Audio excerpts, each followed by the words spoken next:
Welcome back to my YouTube channel. Friends, ಇವತ್ತು ನಾನು ನಿಮಗೆ ಒಂದು ಒಳ್ಳೆ ಅದ್ಭುತವಾದಂಥ ತಿಂಡಿನ ತೋರಿಸ್ತಾ ಇದ್ದೀನಿ. ಅದರ ಹೆಸರು ಹಲಸಿನ ಹಣ್ಣಿನ ಗೆಣಸಲೆ ಅಂತ ಹೇಳ್ತಾರೆ. ನೋಡಿ, ಇಲ್ಲಿ ನಾನು ಒಂದು 2 ಕಪ್ ಅಕ್ಕಿನ ನೆನೆ ಇಟ್ಕೊಂಡಿದ್ದೆ, ಒಂದು 3 ಗಂಟೆ ನೆನೆ ಇಟ್ಕೊಂಡಿದ್ದೆ. ಹಾಗೆ 1 ಕಪ್ ಹಲಸಿನ ಹಣ್ಣು ತೊಗೊಂಡಿದ್ದೀನಿ. ಅದನ್ನು ನಾನು ಮಿಕ್ಸಿ ಮಾಡೋಕ್ಕೆ ಹೇಳ್ತೀನಿ. ಇಲ್ಲಿ ನಾನು ಇಲ್ಲಿ ಒಂದು ಅದಕ್ಕೆ ಸಿಹಿ ಆದದ್ದು ಮಾಡ್ತಾ ಇರೋದು ನಾನು. ಹಾಗಾಗಿ ಬೆಲ್ಲ, ಅಕ್ಕಿ, ಕಾಯಿ ತುರಿ ತೊಗೊಂಡಿದ್ದೀನಿ. ಈಗ ಇದನ್ನು ಫಸ್ಟ್ ನಾವು ಸಿಹಿನ ರೆಡಿ ಮಾಡ್ಕೊಳ್ಳೋಣ. ಇಲ್ಲಿ ನಾನು ಬೆಲ್ಲ ಮತ್ತು ಕಾಯಿ ತುರಿನ ಇಲ್ಲಿ ನಾನು ಒಲೆ ಮೇಲೆ ಇಟ್ಕೊಂಡ್ಬಿಟ್ಟು ಅದನ್ನು ನೀರಿನ ಅಂಶ ಹೋಗೋವರೆಗೂ ಚೆನ್ನಾಗಿ ಬಾಡಿಸ್ತಾ ಇದ್ದೀವಿ. ಇಲ್ಲಿ ಈ ರೆಸಿಪಿನ ಇದರಲ್ಲಿ 2 ಥರ ಮಾಡ್ತಾ ಇದ್ದಾರೆ. ದೋಸೆನೂ ಮಾಡ್ತಾ ಇದ್ದಾರೆ, ಹಾಗೆ ಸಿಹಿಯಾದಂಥದ್ದು ಮಾಡ್ತಾರೆ. ಇದಕ್ಕೆ ಗೆಣಸಲೆ ಅಂತಾರೆ. ಇದನ್ನು ನಾನು ಮಾಡ್ತಾ ಇಲ್ಲ, ನಮ್ಮ ಓನರ್ ಮಾಡ್ತಾ ಇದ್ದಾರೆ, ಟೀಚರು. ಕೆಳಗಡೆ ರತ್ನ ಚೆನ್ನಾಗಿರುತ್ತೆ, ತುಂಬಾ ಟೇಸ್ಟಿಯಾಗಿದೆ ಅಂತ ಹೇಳಿದರು ಕೂಡ. ನಾವು ಟೇಸ್ಟ್ ಮಾಡಿದ್ದೀವಿ, ತುಂಬ ಚೆನ್ನಾಗಿತ್ತು. ಅವರು ಯಾವಾಗಲೂ ಮಾಡ್ತಾ ಇರ್ತಾರೆ ಪದೇ ಪದೇ.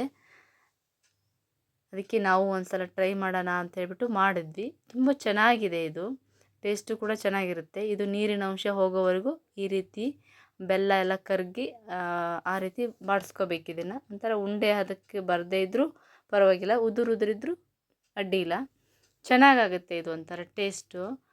ಇದನ್ನು ಈಗ ಮಳೆಗಾಲ ಅಲ್ಲ, ಮಕ್ಕಳೆಲ್ಲ ಮನೇಲಿ ಇರ್ತಾರೆ, ಅವ್ರಿಗೂ ಕೂಡ ರಜೆ, ಮಳೆ ಅತಿಯಾದ ಮಳೆ ಇರೋದ್ರಿಂದ ಸ್ಕೂಲೆಲ್ಲ ರಜೆ ಕೊಟ್ಟಿದ್ದಾರೆ.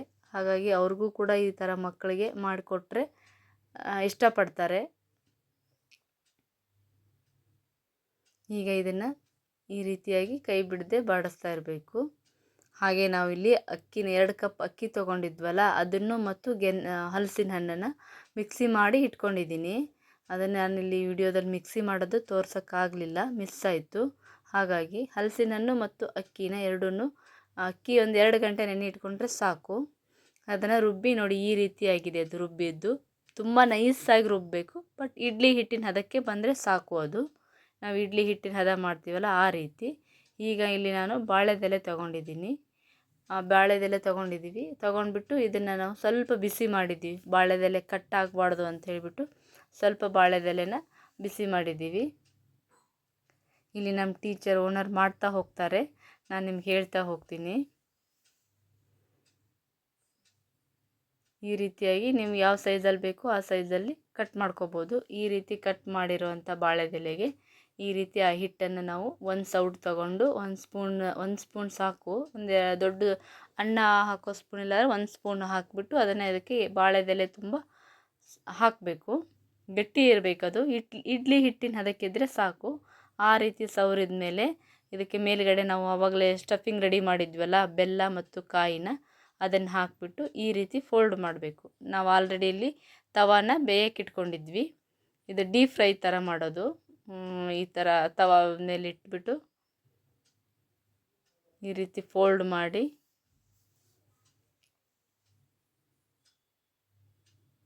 ಈ ರೀತಿ ನಾವು ಮಾಡಿರೋದನ್ನೆಲ್ಲನೂ ಫೋಲ್ಡ್ ಮಾಡಿ ಆ ತವಾ ಎಷ್ಟು ಹಿಡಿಯುತ್ತೋ ಅಷ್ಟನ್ನು ನಾವು ಆ ತವಾದ ಮೇಲೆ ಇಟ್ಕೋಬೇಕು. ಇಲ್ಲಿ ನಾನು ಒಂದು 3 ಇಟ್ಕೊಂಡಿದ್ದೀನಿ. ಅದನ್ನು ನಾವೀಗ ಕ್ಲೋಸ್ ಮಾಡಿ ಮುಚ್ಚಿಟ್ಬಿಟ್ಟು ಬೇಯಕ್ಕೆ ಬಿಡಬೇಕು. ಒಂದು 5ರಿಂದ 10 ನಿಮಿಷ ಬೇಯಬೇಕದು. ಅಷ್ಟರಲ್ಲಿ ನಾವಿಲ್ಲಿ ದೋಸೆ ಮಾಡೋಣ, ಅದು ಬೇಯ್ತಾ ಇರುತ್ತೆ. ಈಗ ನೋಡಿ ದೋಸೆನ ಎಷ್ಟು ಚೆನ್ನಾಗಿ ಬಂದಿದೆ ಅಂಥೇಳಿ. ಈ ದೋಸೆನ ಅವರು ದೋಸೆ ಸೌಟಿಂದ ಹಾಕಲ್ಲ. ಒಂದು ಒಳ್ಳೆ ನಮಗೆ ಅದ್ಭುತವಾದಂಥ ಈ ಹಳೆ ATM ಕಾರ್ಡು, ಪ್ಯಾನ್ ಕಾರ್ಡ್ ಅದೆಲ್ಲ ಇರುತ್ತಲ್ಲ, ಅದನ್ನು ಯೂಸ್ ಮಾಡಿಬಿಟ್ಟು ತೆಳ್ಳಗೆ ಪೇಪರ್ ದೋಸೆನ ಯಾವ ರೀತಿ ಮಾಡೋದು ಅಂತ ತೋರಿಸ್ತಾರೆ. ತುಂಬಾ ತಿಳುವಾಗಿತ್ತು ಆ ದೋಸೆ, ಒಳ್ಳೆ ಒಂಥರ ಪೇಪರ್ ಥರನೇ ಇತ್ತು ಅದು ದೋಸೆ ತಿನ್ನೋಕ್ಕೆ. ನೋಡೋಕ್ಕೂ ಕೂಡ ಸೇಮ್ ಪೇಪರನೇ ಇದೆ ಅನ್ನೋಷ್ಟು ನಾವು ಆಶ್ಚರ್ಯಪಡ್ತಿದ್ದೆ, ಇಷ್ಟು ತಿಳುವಾದ ದೋಸೆ ಹೇಗೆ ಬರುತ್ತೆ ಅಂತ ಹೇಳ್ಬಿಟ್ಟು. ತಿನ್ನೋರಿದ್ರೆ ಒಂದು 7-8 ದೋಸೆನಾದರೂ ಒಂದೇ ಸಮಯ ತಿನ್ಬೋದು, ಅಷ್ಟು ತಿಳುವಾಗಿ ಬಂದಿದೆ. ನೋಡಿ, ಇಲ್ಲಿ ಅವರು ದಪ್ಪ ಇರುವಂಥ ಕಾವಲಿನೇ ಇಟ್ಕೊಂಡಿದ್ದಾರೆ. ಈಗ ಒಂದೇ ಒಂದು ಸ್ಪೂನ್ ಹಾಕಿದ್ದಾರೆ ಅವರು, ಚೂರು ಹಾಕಿದ್ದಾರೆ. ಅದನ್ನು ಒಂದು ಕಡೆ ಹಾಕಿಬಿಟ್ಟು ಈ ರೀತಿ ಕಾರ್ಡ್ ಇರುತ್ತಲ್ಲ, ಈ ರೀತಿ ಕಾರ್ಡ್ ಸಹಾಯದಿಂದ ಫುಲ್ ಅದನ್ನು ತಿಳುವಾಗಿ ದೋಸೆ ತವ ತುಂಬ ಎಲ್ಲ ಹಾಕ್ತಾರೆ. ನೋಡಿ ಎಷ್ಟು ತಿಳುವಾಗಿ ಹಾಕ್ತಿದ್ದಾರೆ ಅಂಥೇಳಿ. ನೀವು ನೋಡ್ಬೋದು, ಒಂದು 2-3 ದೋಸೆ ಮಾಡೋದನ್ನು ತೋರಿಸಿದ್ದಾರೆ ಅವರು, ಎಷ್ಟು ತಿಳುವಾಗಿ ಮಾಡ್ಕೋಬೋದು ಅಂತ. ಹಿಟ್ಟು ಮಾತ್ರ ಇಡ್ಲಿ ಹಿಟ್ಟಿನ ಹದಕ್ಕಿರಬೇಕು. ಬಟ್ ಇಡ್ಲಿ ಹಿಟ್ಟು ಸ್ವಲ್ಪ ರವೆ ಎಲ್ಲ ತರಿ ತರಿಯಾಗಿರುತ್ತೆ, ಇದು ಮಾತ್ರ ತುಂಬ ನೈಸಾಗಿ ಪೇಸ್ಟ್ ಆಗಿರಬೇಕು. ನೋಡಿ, ಆವಾಗಲೇ ನಾವು ಈ ತವಾನ ಫ್ರೈ ಇಟ್ಟಿದ್ವಲ್ಲ ಸ್ವೀಟಿಂದು ಗೆಣಸಲೇನ, ಅದನ್ನು ಈಗ ಅದು ರೆಡಿ ಆಗಿದೆ, ಎತ್ತಿಟ್ಕೊಂಡಿದ್ದೀವಿ. ಈಗ ದೋಸೆನೂ ಕೂಡ ಇನ್ನೂ ಒಂದು ತೋರಿಸ್ತಾ ಇದ್ದಾರೆ ಯಾವ ರೀತಿ ಹಾಕೋದು ಅಂಥೇಳಿ. ನೀವು ಇಲ್ಲಿ ಹಲಸಿನ ಹಣ್ಣನ್ನು ಹಾಕಿ ರುಬ್ಬಿರೋ ಅಂಥದ್ದಿದು. ನೀವು ಬೇಕಂದರೆ ಬೇರೆ ಯಾವುದಾದ್ರೂ ಹಣ್ಣು ಕೂಡ ಹಾಕ್ಕೊಂಡು ರುಬ್ಬಿ ಈ ರೀತಿ ಮಾಡ್ಕೋಬಹುದು. ನೋಡಿ, ಇಷ್ಟು ತಿಳುವಾಗಿ ಮಾಡ್ತಾರೆ. ಈ ರೀತಿ ಟೆಕ್ನಿಕ್ ಯೂಸ್ ಮಾಡೋದು ಅಂತ ನನಗೂ ಗೊತ್ತಿರಲಿಲ್ಲ. ಅವ್ರು ಯಾವ ರೀತಿ ಮಾಡ್ತಾರೆ ಇಷ್ಟೊಂದು ತಿಳುವಾದ ದೋಸೆನ ಅಂತ ನಾನು ಯೋಚನೆ ಮಾಡ್ತಾ ಇದ್ದೆ. ಆವಾಗ ಸುಮಾರು ಸಲ ಎಲ್ಲ ಮಾಡಿಕೊಟ್ಟಿದ್ದಾರೆ. ಈ ಸಲ ನೋಡೋಣ ಅಂತೇಳ್ಬಿಟ್ಟು ನೋಡಿದರೆ ಅವರು ಈ ಥರ ಕಾರ್ಡನ್ನು ಯೂಸ್ ಮಾಡಿ, ಇಲ್ಲಿ ನೋಡಿ ಎಣ್ಣೆ ಹಚ್ಚೋಕ್ಕೂ ಕೂಡ ಅವರು ಅಡಿಕೆದು ಸಿಪ್ಪೆ ಬರುತ್ತಲ್ಲ ಅದರಿಂದನೇ ಹಚ್ತಾ ಇದ್ದಾರೆ. ನಾವಿಲ್ಲಿ ಪ್ಲಾಸ್ಟಿಕ್ಕು ಅದು ಎಲ್ಲ ಯೂಸ್ ಮಾಡ್ತೀವಲ್ಲ, ಅದಕ್ಕಿಂತ ಅದೇ ಒಳ್ಳೆಯದು ಅಂತೇಳ್ಬಿಟ್ಟು ಅದನ್ನು ಹಾಕಿ ಯೂಸ್ ಮಾಡ್ತಾ ಇದ್ದಾರೆ. ಈಗ ಆಲ್ರೆಡಿ ನಾವಲ್ಲಿ ಬೇಳೆ ಇದ್ದಿದ್ದು ಹಾಕಿ ಬೇಯಕ್ಕಿಟ್ಟಿದ್ವಲ್ಲ ಹಲಸಿನಂದು ಕಾಯಿ ಹಾಕಿ ರುಬ್ಬಿರೋದನ್ನು, ಅದು ಕೂಡ ರೆಡಿಯಾಗಿದೆ. ಈಗ ನಾವು ದೋಸೆ ಹಾಕೋದನ್ನು ನೋಡೋಣ. ಈಗ ಮಳೆಗಾಲ, ಮಕ್ಕಳಿಗೆಲ್ಲ ರಜೆ ಇದೆ, ಈ ರೀತಿಯಾಗಿ ತಿಂಡಿ ಮಾಡಿಕೊಟ್ರೆ ಖುಷಿ ಪಡ್ತಾರೆ. ಇದನ್ನು ಮಲೆನಾಡು ಕಡೆ ಎಲ್ಲ ತುಂಬಾ ಮಾಡ್ತಾರೆ, ದಕ್ಷಿಣ ಕನ್ನಡ ಕಡೆನೂ ತುಂಬ ಮಾಡ್ತಾರೆ ಈ ತಿಂಡಿನ. ನೋಡಿ, ಈ ರೀತಿಯಾಗಿ 2 ಸಲ ನಾವು ಮಾಡಿದ್ವಿ ತವಾ ಫ್ರೈ ಥರ ಇದನ್ನು. ಈಗ ಇದು ಕೂಡ ರೆಡಿಯಾಗಿದೆ, ತುಂಬ ಚೆನ್ನಾಗಿರುತ್ತೆ. ಇದಕ್ಕೆ ನಾವು ಕಾಂಬಿನೇಷನ್ ಆಗಿ ತುಪ್ಪ, ಉಪ್ಪಿನಕಾಯಿ, ಜೇನುತುಪ್ಪನ ಹಾಕ್ಕೊಂಡು ತಿನ್ನಬೇಕು. ಸುಮಾರು ಮಾಡಿದ್ವಿ ಅವತ್ತು, ನಮಗೂ ಎಲ್ಲರಿಗೂ ಆಗುತ್ತೆ ಅಂಥೇಳಿ, ಹಾಗಾಗಿ ಒಂದು 2 ಸಲ ಮಾಡಿದ್ದಾರೆ.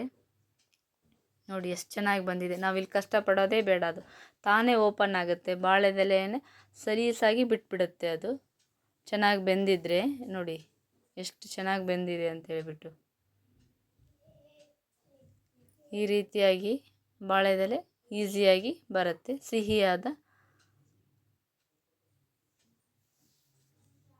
ಗೆಣಸಲೆ ರೆಡಿಯಾಗಿದೆ. ಈಗ ದೋಸೆನೂ ಕೂಡ ಆವಾಗಲೇ ರೆಡಿಯಾಗಿದೆ. ಅದಕ್ಕೆ ನೀವು ದೋಸೆಗೂ ಈಗ ಜೇನುತುಪ್ಪ, ಉಪ್ಪಿನಕಾಯಿ ಹಾಕ್ಕೊಂಡು ತಿಂತಾಯಿದ್ರೆ ತುಂಬಾ ಟೇಸ್ಟಿಯಾಗಿರುತ್ತೆ. ನೀವು ಜೇನುತುಪ್ಪ ಇಲ್ಲಾಂದರೆ ಬೆಲ್ಲನೂ ಕೂಡ ಹಾಕ್ಕೋಬೋದು. ಈ ಥರ ಜುನಿ ಬೆಲ್ಲ ಅಥವಾ ಉಪ್ಪಿನಕಾಯಿಗೆ ಕಾಂಬಿನೇಷನ್ ಚೆನ್ನಾಗಿರುತ್ತೆ. ಕಾಯಿ ಚಟ್ನಿಗಿಂತ ಈ ರೀತಿ ತಿಂದರೆ ತುಂಬ ಟೇಸ್ಟಿಯಾಗಿರುತ್ತೆ. ಓಕೆ ಫ್ರೆಂಡ್ಸ್, ಹಾಗಾದರೆ ನೀವು ಒಂದು ಸಲ ಟ್ರೈ ಮಾಡಿ ಯಾವ ರೀತಿ ಬಂತು ಅಂತ ಕಮೆಂಟ್ ಸೆಕ್ಷನಲ್ಲಿ